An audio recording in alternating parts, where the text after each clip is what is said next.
Okay. I've never seen a love triangle relationship result in a lasting happy partnership. You kissed him! At my parents' house! On my wedding day! They're just in love, and love makes us do silly things. Stupid things. Infidelity. Dishonesty. The use of jealousy. It's selfish. The only thing that scares me is you might love him more than you love me. Okay, so is Pearl Harbor actually great? No. No. Wait. Is it? No. Kinda. No?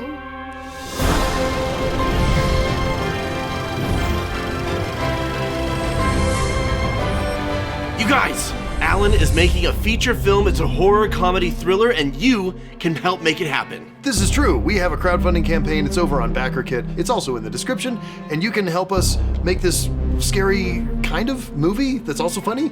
Kind of a passion project for me. I'm really excited. This is my first feature film in 20 years that I'll be directing. It's also deeply moving. The Vessel. Check out the link and help us bring it to life. Please? Hello, and welcome to Cinema Therapy. I'm Jonathan Decker, licensed therapist who loves movies. This is... Alan Seawright, a professional filmmaker who needs therapy. And today's episode is inspired by the words of our producer Megan, also your wife, who said something so brilliant and so concise that we said we're doing a whole episode on it. Profound, really. And those words, love triangles, are stupid. Yes. They're stupid as a storytelling trope, as a way to just kick up some drama just because the story needs it, and also because watching movies, you would think anyone who has ever fallen in love must choose between two people who are also in love with them. Yeah, every other romance in a film is part of a love triangle, and how many love triangles have you been in? None. Oh yeah, me too. So we're going to spend this episode really just unpacking why Megan was right and why love triangles are stupid by exploring 6 reasons why they're dumb as f***. By the way, some of these movies are good. Most of them are not. My biggest struggle with romantic movies and TV shows, and love triangles specifically, is the portrayal of things that are deeply disturbing and unhealthy, cruel and selfish as romantic. When they're portrayed, but they're portrayed as bad, I don't have a qualm with that. Fine, fall in love with the good guy. More people need to fall in love with the Baxter. So number 1 is infidelity. So a lot of the times what the infidelity looks like is somebody's in a relationship in the movie, but then they decide they're not in the right relationship with the right person. Back to Andalusia, of course. To be married. To live happily ever after, forever and ever. And they meet the right person, and so they have to get out of the relationship that they're in to get into that relationship. But usually they don't get out of that relationship first because we have to have drama. So they get into the relationship, but they're still maintaining this. Usually the person being cheated on is James Marsden. It's usually James Marsden. Like 90% of the time it's James Marsden. And he's usually objectively way better than the other guy. We're not just talking about The Notebook. This has happened to James Marsden multiple times. Just The Notebook is the worst version of it. I love you, Allie. But I want you for myself. I don't want to have to convince my fiancée that she should be with me. The argument that they try to make it romantic is the protagonist, usually female protagonist, was with the wrong person, and this new one's the right person, and here's the drama. She doesn't want to hurt this good guy that she's with, or he's not a good guy, like Wedding Singer, but she doesn't see it or doesn't have the heart to leave him. Right. And so we have to stir up all this drama of who's she going to end up with, who's going to get hurt along the way. And what usually ends up happening is I hate the female lead. It's usually a female, it's usually 2 guys, and I usually end up not liking her because all she needs to do is break up with the guy that she's with before entering into something else. And credit where it's due, Meg Ryan in Sleepless in Seattle absolutely does this. The fact that she's obsessed with Tom Hanks for a long time. That's creepy as hell. That's creepy as hell. But the fact that she breaks up with Bill Pullman before starting something new. I can't do this. I have to give her props for that. And I will say there are examples of the man being the hypotenuse of the love triangle. Fiyero in Wicked. Yes. He has an emotional relationship with Elphaba while he's still with Glinda. Not great. And then he runs off with Elphaba, which I don't know that he actually says were done to Glinda, but it's kind of implied. How the wizard's guards watched while Galinda the Good was slain. Or part of the love triangle is there's a couple that's together and the person on the outside is like, we are perfect for each other, so you shouldn't be with this guy, so I'm going to try and sabotage and break up your relationship. I do have a counterpoint to that as well. Here's a positive example of a love triangle where that happens, okay, but it doesn't happen. Okay. Pearl Harbor. The Michael Bay Pearl Harbor? The Michael Bay Pearl Harbor. Okay. Ben Affleck is in a relationship with Kate Beckinsale, and Josh Hartnett is in love with Kate Beckinsale because he has eyes and a brain. Yeah, but he And respects, this is my buddy's girl. I'm not This is gonna... my buddy's girl. I'm not going to step in. Yeah. No big deal. So, like, could have done the dumb thing and kick the drama off right away. Doesn't. Yeah, because Ben Affleck is presumed dead. They fall into each other's... For a long time, they don't. He respects even after he's presumed dead. Don't let it be 3 months before I see you again, all right? I had a good time. Yeah, me too. I can't believe you're speaking of the love story in Pearl Harbor in a positive sense, and I can't believe I'm agreeing You're with you. agreeing with me, aren't you? It's actually the good version of it for this specific instance. Okay. I think we've talked around why is this dumb, and we've given some examples. What do you do instead of this? Like, if this opportunity, if this situation presents itself in your life, what do you do? If you are in a relationship, but you have feelings for somebody else, so you're thinking of cheating, don't. That's all, folks.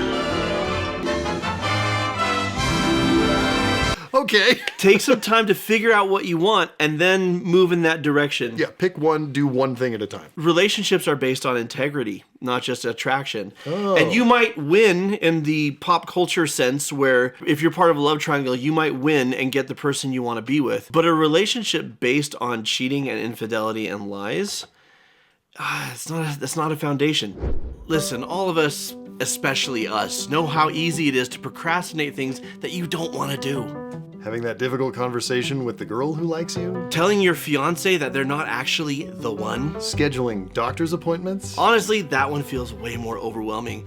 I'm far more equipped to handle emotional issues than physical ones. And when I'm really swamped with work, just even thinking about taking the time to fit in a doctor's appointment feels basically impossible. But with today's sponsor, ZocDoc, it's so easy to find and book an appointment. ZocDoc is a free app and website where you can find in-network appointments with more than 150,000 healthcare providers across all 50 states and the moon. You can find doctors that are right for you, see their actual appointment openings, and click instantly to book. No waiting around, no phone tag. No getting caught in a triangle between two doctors not sure which one to use. If I need a new doctor, and at my age, statistics are that I will, Several new doctors. I'm going to use ZocDoc to find and book a great doctor near me. So stop putting off those doctor's appointments. Click the link below or go to ZocDoc.com/cinematherapy to start prioritizing your health. That's ZocDoc.com/cinematherapy. If your love triangle lasts for more than 4 hours, you may need to contact a doctor using ZocDoc. The number 2 reason that love triangles are stupid: dishonesty. People are always lying. They're either lying to themselves or they're lying to each other. They're lying to their partner. Yeah. Sometimes they're just not being honest about their feelings to the person that they have feelings about. Yeah. This is just a lot. It's lies. Lies, always lies. Because why? We assume that lies are interesting, and seeing our protagonist caught in a lie and then finally coming clean at the end is interesting. You know what it is now, though? It's predictable. Yeah. I think 30 years ago it was interesting. I'm a much bigger fan of your Ted Lasso, nobody wants this shrinking style of storytelling where people do make mistakes, but generally they're trying to be decent to each other. Was that the most unattractive thing you've ever seen? No.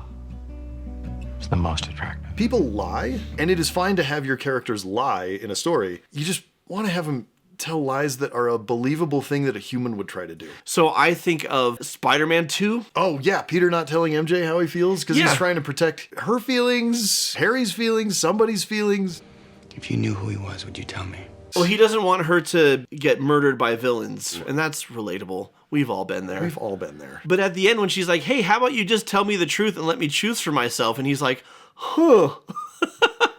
Hunger Games, I take it easier on Katniss because Katniss was put in an impossible situation. it was lie or die. So I am actually fine with the Katniss one as far as the character. It is one of the things in the story where I'm like, this isn't necessarily the strongest part of the story compared to like the anti-fascism stuff. It really felt like somebody gave Suzanne Collins a note and was like, hey, it'd be great if there was a love triangle in here because all teen things have love triangles. Remember Twilight? Better hold on tight, Spider Monkey. At least it works in the story and doesn't feel shoehorned in. but it is. Yeah, it doesn't feel necessary. My best friend's wedding is brim full of this stuff. Although I like it on My Best Friend's Wedding because our protagonist is objectively a garbage human being, Yeah. and the film isn't pretending otherwise. Right. Most of these love triangle BS stories have a protagonist who is a garbage human being, but the film's trying to say, no, they're good, they're just conflicted. They're just in love, and love makes us do silly things. Stupid things. The only reason you like her, the only one, is because she's Julia Roberts, America's sweetheart. That's it. That's the only reason. You should hate yourself for liking this person. But the film isn't trying to convince you otherwise. It's like she's shallow, she's selfish, she is actively sabotaging a beautiful relationship for her own self-centered desires. And the film's just saying, but isn't it fun? And you know what? Because of the transparency, I respect it. Absolutely. I have to have a counterpoint of a movie that has a love triangle, Okay? where there's no lying to manipulate feelings, there's no dishonesty whatsoever. There's just people being true to their feelings, and it's Pearl Harbor. No, I'm serious. Here's the thing. Maybe you could argue that Kate Beckinsale should have told Josh Hartnett she was pregnant before he went off on his bomber mission. But other than that, that's not love triangle shit. That's just like, Yeah. you might die and I don't want you to like carry a weird thing. Okay. But because... But in the relationship, she's 100% honest. As soon as Ben Affleck comes back, she's honest. Josh Hartnett about, whoa, now I'm conflicted and I don't know who I should be with. And with Ben Affleck, hey, we thought you were dead. We started something. I mean, we are together. Right? I don't know where I am. We're both glad you're back. We both love you. But this thing is going on, and it sucks when we all have to figure it out. I'm right again. Okay, so any advice, Alan, for folks who are conflicted about being honest and transparent versus withholding so they have time to figure it out? Well, I mean, generally, my advice in any relationship would be if you're thinking about lying in your relationship, don't. That's all, folks. My only exception to that is if telling the truth is literally unsafe. Sure. In that case, lie your ass off until you can get out. If it weren't for the baby. Well, and as unpleasant as the truth may be, or as awkward as the conversation, or as much pain as it causes, you will cause the exact same amount of pain, and then you will compound it by a violation of trust through dishonesty. Correct. The dishonesty doesn't solve, it just compounds. It just throws gas on the fire. And in any serious relationship that is an important part of your life, all lies will come out eventually. Yeah. It is inevitable. Yeah. You will get found out. So just get found out on purpose. Like this episode, comment, because it does something and helps more people see it. Yep. Also, if you haven't subscribed and clicked the bell, you are missing Cinema Therapy episodes. Make sure to put the settings on all and you'll get notified every week. And just go to your subscription feed. Don't let the algorithm tell you what to do. You tell the algorithm what it should do with itself. Yay. Go f*** itself. That's what I'm saying. Oh my gosh. Okay. The third reason that love triangles are stupid is the use of jealousy as a strategic tool to win someone's heart. Oh, like as a manipulation tactic? Oh, okay. So gross. My best friend's wedding with the gay best friend, she's like, He's racing back to New York. He just came in for a few hours to me. Takes a few hours. I have known thousands of couples in my life. I can't think of a single instance where one used jealousy to win that other person, and that was the lasting foundation for that relationship. okay, I'm just laughing because it sounds so stupidly obvious when you say it out loud. Here's the point I'm trying to make, folks. If someone that you care about is slipping away and you flirting with somebody else reels them back in, that's not a relationship based on them loving you for you and choosing you. That's a relationship based on your frontal lobe isn't fully developed yet.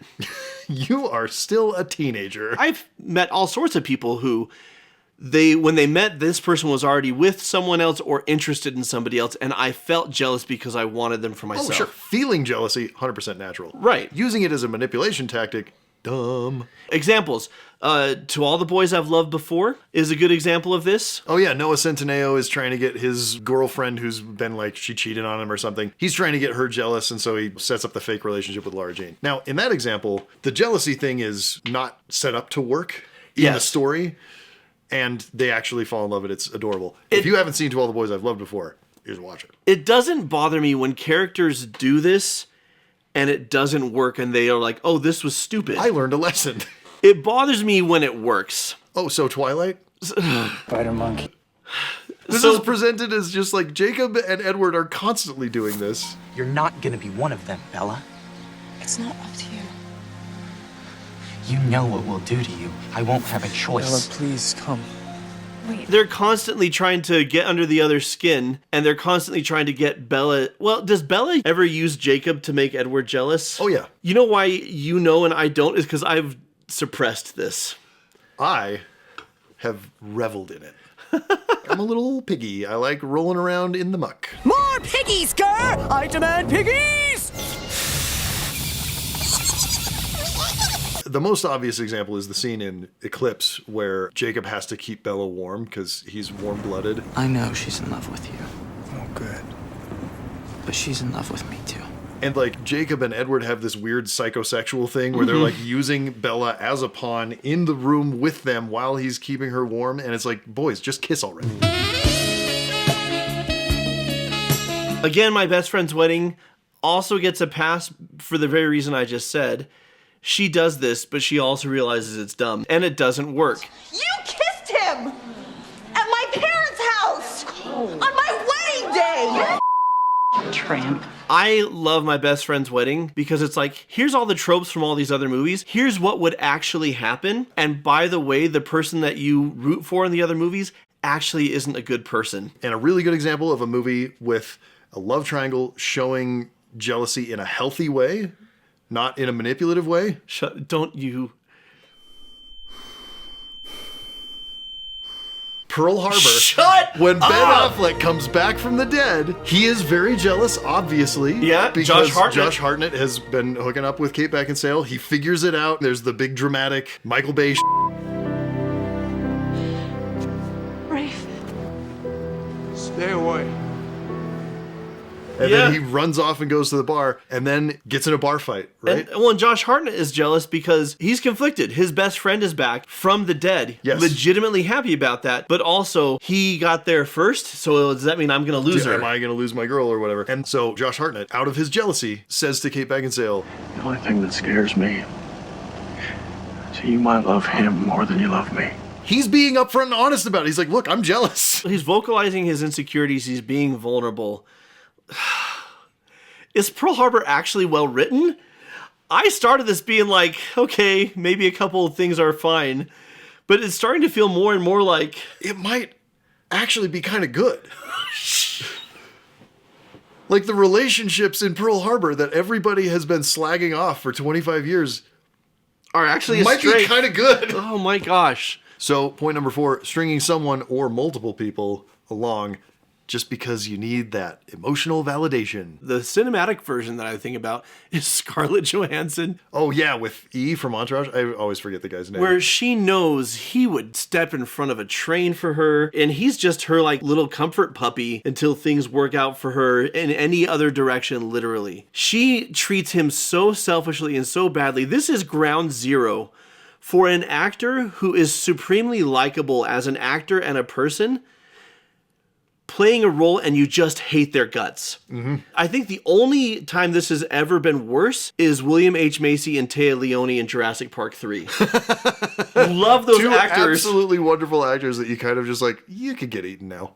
Just hate them the entire movie. Honestly, you know what would have improved He's Just Not That Into You? What? A T-Rex eating Scarlett Johansson. Or a Spinosaurus. Yeah, that's a Spinosaurus and a T-Rex pulling her in half. pulling her in half. Because she's also breaking up a marriage and justifying it to herself, and all her stupid little friends are like, this is fine. Your character's a real piece of shit.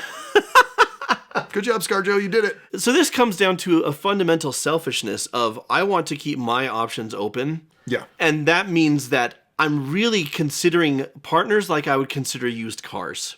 Sure. Because used cars don't have feelings. I can test drive a couple used cars for several weeks until I land on the one that I want. Yeah. But you don't treat people that way. Right. Every time you're stringing somebody along, it's real people, real feelings. And there's a difference between, hey, I'm not sure how I feel. I happen to be interested in two people at once. That does happen. Sure. I want to take it nice and slow and not make a firm commitment and not go too far with either of you until I figured out what I want. And if for either of you that's not a fit, I completely understand, but this is where I'm at. That has integrity. That is respectful. That I've got no issue with. These love triangles are all about, may the best man win. That's not love. That's NASCAR. NASCAR is love. You know what's another really good example of a healthy love triangle is Evangeline Lilly in the Hobbit movies. She gonna go with the elf, she gonna go with the dwarf. He's the hot dwarf, though. You know. Anyway, a counterpoint to Jono's counterpoint that wasn't a counterpoint. We want something where someone is in a love triangle but not stringing somebody along. Yeah. So this happens in Pearl Harbor when Ben Affleck gets back. I am slowly being won over. And Evelyn finds out that she's pregnant. She tells Ben Affleck, All I ever wanted was for us to have a home, grow old together. But life never asked me what I wanted. Now I'm gonna give Danny my whole heart. she will not string him along. She, at worst, strings him along for maybe a day. Yeah. And then she's like, look, I have to be completely honest with you. Rafe, I'm pregnant.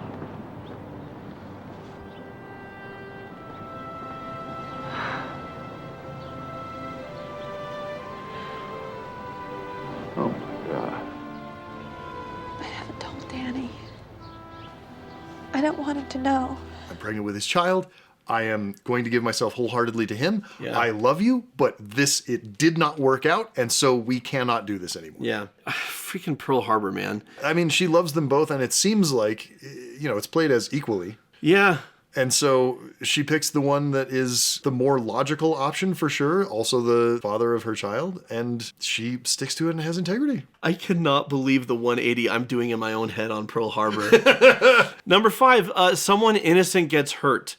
Yeah. And here's my least favorite part about this trope. They wrap it up quickly and tidily so that the heroes can still be the heroes and their love story can still be good. Go on forever. The number of good people who get their hearts broken by our lead, who just magically find the right person by the end of the film, and quickly, and it's usually some other straggler. So that drives me crazy. But even when there's not a tidy, happy ending for this character, they always get their heart broken, and they never really deserve it. Like Glinda in Wicked. Yeah. Doesn't deserve to get her heart broken. Like, she was clueless at the beginning. And she was self-absorbed, but by the time she gets her heart broken, she's halfway on the path of decency. I mean, my personal opinion is you do not have what it takes. I hope you prove me wrong. I doubt you will. Well on the path to decency, and like, Fiyero didn't have to do it the way he did. No, it wasn't like that. Go. Now.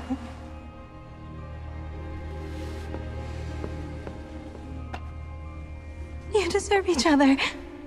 Well, and this happens to James Marsden in, I don't know, half of the movies he's in. Poor James Marsden. Happens to him in X-Men. It happens to him in Superman Returns. It happens to him horribly in The Notebook. The Notebook's the worst. Happens to him in Enchanted. He does get to be with Adele Dazeem at the end, though, which is... Idina Menzel. Idina Menzel. I'm so sorry. Thanks, Travolta. Please welcome the wickedly talented one and only Adele Dazeem. Bill Pullman in Sleepless in Seattle is the one that breaks my heart the most because he's just so good. I do love when she says, Walter, I don't deserve you. Nah, I wouldn't put it that way. But, okay. Please don't tell me Pearl Harbor skips by this. It does? Are you telling me Pearl Harbor gets this right? No, Ben Affleck does get hurt. Ha-ha! By Josh Hartnett, but it's never presented in like an immature way. He gets hurt initially and then gets over it and deals with it. Then he ends up with Kate Beckinsale anyway, because, spoilers, Josh Hartnett crashes his bomber into a rice field. Okay, that is something about that movie. Is like, okay, guys, just pick a lane. They want her to be good, so she ends up with Josh Hartnett, but they want payoff from the love story at the beginning, so Josh Hartnett has to die. And then he raises his best friend's son and honors the sacrifice made in the war for America. There's an American flag blowing in the wind, and the sun is low, and it's a little dusty. Love that. And the number 6 reason that love triangles are stupid is because it's selfish. And there's a difference because some of you may be wanting to defend these protagonists as there's nothing wrong with going after what you want. Sure. Absolutely. There's nothing wrong with being conflicted and not sure about what you want. Sure. Absolutely. All of that can be true, and you can pursue it ethically and transparently. With integrity. With integrity and respect for all parties involved. Yep. Or you can cheat, you can lie, you can manipulate, you can string people along because you're not sure what you want yet. What do you want? It's not that simple. What do you want? It doesn't work. It's no longer interesting. I get when love stories were new and they're like, how can we make them interesting? Introduce this. Fine. Let's be done. Let's be done. You're never going to do it in an interesting way.